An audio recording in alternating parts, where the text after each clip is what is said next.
Okay, so dalam video sebelum ni kita dah tengok how to evaluate the function of two variable.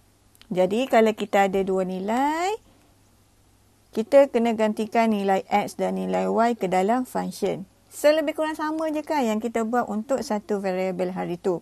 Dan bila kita bercakap dengan berkaitan dengan function, tak boleh lari, kita juga kena tahu what is the domain of the given function.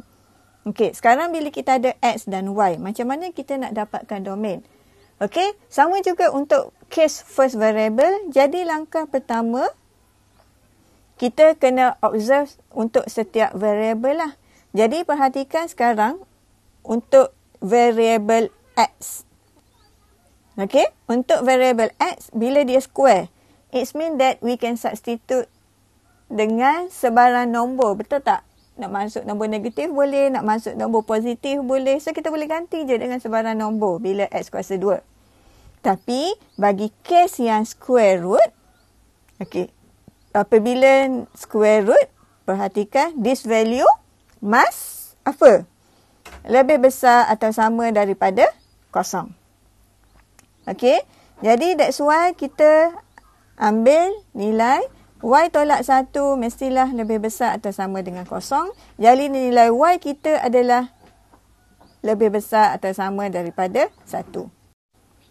Okey, kita baru selesai untuk nilai y. Okey, nilai x kita tahu tadi kalau nilai x can be any real number. Jadi kita boleh tulis domain untuk fx sebagai y je lah yang lebih besar atau sama daripada 1. Jadi kalau kita tengok kepada graph, okay, the shaded region is the domain for fxy. Maksudnya untuk nilai y kat sini, kita boleh gantikan dengan sebarang nilai je lah. Dan yang bawah ni nilai y, kalau kita gantikan, kita akan dapat fungsi f yang tak boleh ditakrifkan undefined. Okay, kemudian kita cuba tengok exercise 4.5. Okey, so kalau kat sini perhatikan kita ada beberapa soalan ni. Pertama sekali, find and sketch the domain for the function a to d. Okey, dia suruh cari dan juga sketch. Kemudian yang kedua, maksudnya find satu, lepas tu dia suruh tentukan sama ada whether the function defined at 0, 0, 0, 1, 1, 0 and 1, 1. Kemudian ada lagi soalan calculates the value of the function if it defined in the given point. Kemudian ada lagi, then plot the function using any mathematical software. Okay, so hopefully all of you can plot using Maple. Okay, jadi kita teruskan dengan soalan yang pertama. Kita ada function fxy equal to xy over x squared minus y squared. Okey, perhatikan the function is undefined sekiranya nilai x sama dengan kosong. Sebab ingat, denominator tak boleh sama dengan kosong. Okey, jadi kita katakan y square tak boleh sama dengan x square ataupun y kena equal to plus minus x.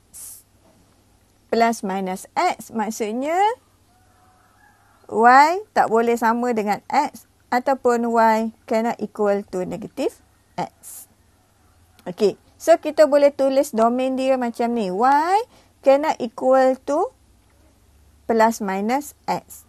Okey, macam mana bentuk graf apabila kita lakarkan untuk domain f ni? Okey, kita akan dapat macam ni. Iaitu pada y sama dengan this is y equal to x.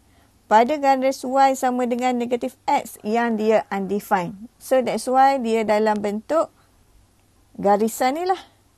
Ni y sama dengan x dan ni y sama dengan negatif x. Okey, jadi the shaded region merupakan domain untuk fxy. Selainnya boleh. Bila y sama dengan x ataupun y sama dengan negatif x saja dia undefined. Okey, jadi that's why pada titik ni 0, 0. Dia undefined lah kan pada titik ni. Pada titik x 0, 1. 0,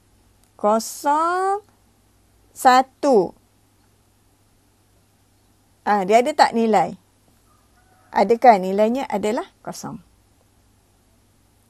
Dan pada titik X1, Y kosong. Nilainya kosong. Dan bila X1, Y juga 1. Bila dia sama kan? Dia tak boleh sama. Y tak boleh samakan dengan X. So, the value is undefined. Dan kalau, yang ni contoh untuk fungsi dalam MATLAB. So bila kita lakarkan guna MATLAB, kita akan dapat graf XY sama dengan X square over X square plus 2. Yang ni bentuk graf yang kita akan dapat. So seterusnya,